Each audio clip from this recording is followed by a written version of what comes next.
Hi, welcome to the Pursuit of Truth. If my voice sounds a bit more grizzly or hoarse, it's because I've got a bit of a sore throat, cold thing that the twins had, and now we have it. So, moving on from the last podcast, talking about changing the system and the system being the problem, which I know I've banged on about a lot. But I guess the whole reason is there'll be new people that pop along and they're never going to go back to the beginning of these podcasts. So I guess there is going to be some form of repetition. But I guess that last one was like a theology, is the idea behind change, behind the problem as I see it in the world that we live within. But I guess the big problem is how do we approach it? How do we change it? And that's the thing I don't have an answer for, because that is so complicated, because you're talking about unravelling hundreds, thousands of years of where we've got to today. We didn't just get here. We've gone through different sheriff systems, different, government systems, different things. But we've all ended up with the same template. It's like a Microsoft Word template that countries all are following. It is quite amazing. Even when you look at, you've got capitalist and you've got communist. That's the two main blocks of areas. Obviously in the past you also have dictatorships as well. Maybe there are still a few of those that are around. And those three systems, despite having completely different theologies, communism was meant to be, Karl Marx's idea of it being like everyone gets equal everything, which is not really in practice what is put in, because modern communism, or even any communism, I don't think has ever followed that maxim. It's been a dictatorship guising under communism with bits of capitalism mixed in. But despite the difference, obviously capitalism being all about money, that's most Western countries.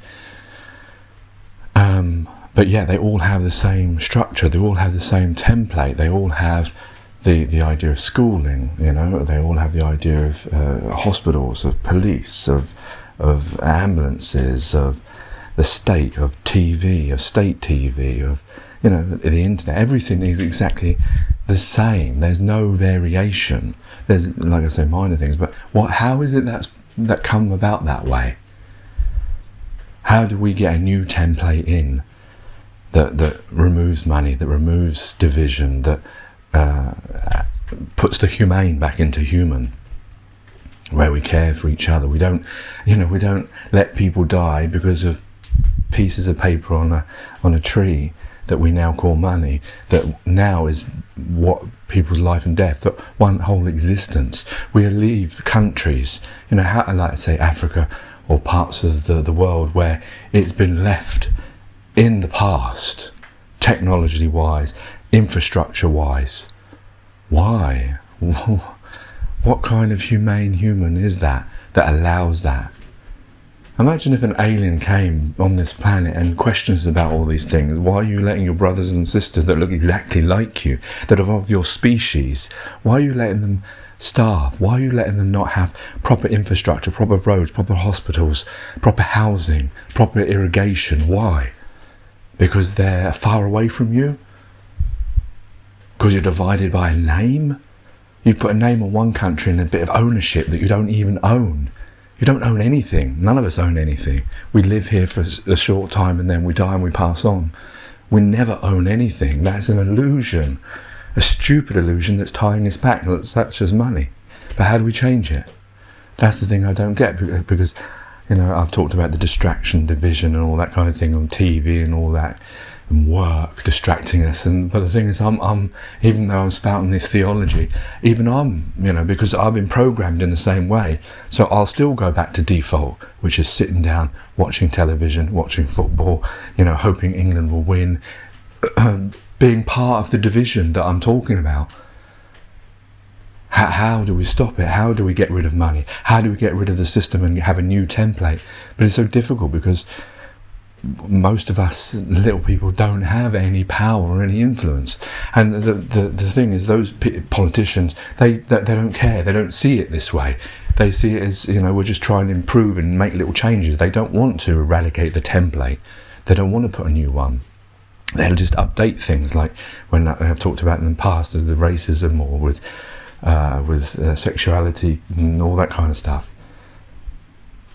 They just add it on, but keeping their original template still in place, money still in place, always there, never to be removed. Always keep having a have and have-nots of the world, of human species.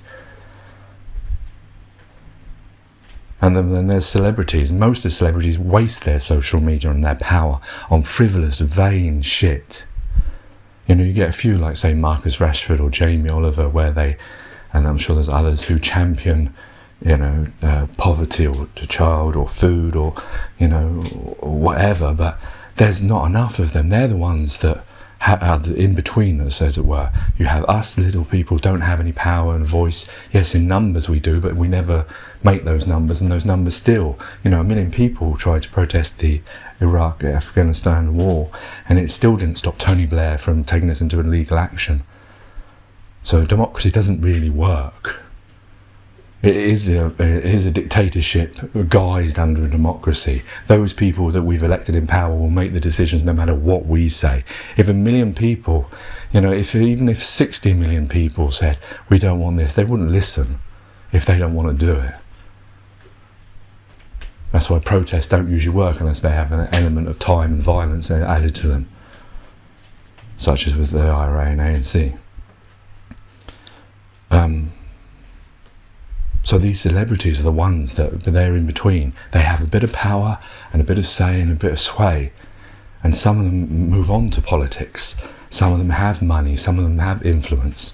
And maybe they're the ones that should be making more of a notice of look, open your fucking eyes and see the world. See the suffering, the things they don't see it because they live in their bougie, nice places. They don't, sometimes, they do go to African countries for their Red Nose Days or charities or whatever, and UN special envoys, but you don't see very much. You don't see the continuation. You don't see the anger. You don't see the passion. You don't see them saying, in their music videos and in their shows or whatever, all these, let's stop. Let's look at the world that we're living in. Let's look at the suffering that's going on. If you don't care about men and women that are suffering, what about at least the children that are suffering? That their one existence is not going to be as good as your child's one existence. How do you sleep at night with that? When you have some kind of power, some kind of influence, and you're not using it? What is the purpose of being on this planet? Just to enjoy yourself, just to make money, to buy things that are never going to be yours? You want to be part of the illusion. You want to be Alice down the rabbit hole, rather than reality.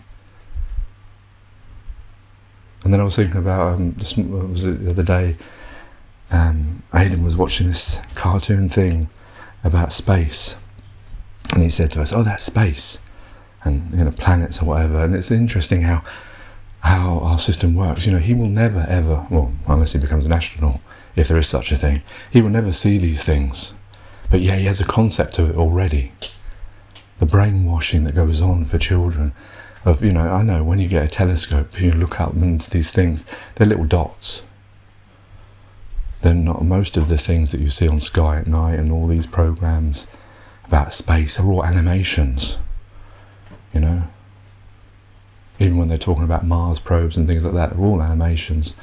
None of them are real, because when you look at them real, they don't look that impressive.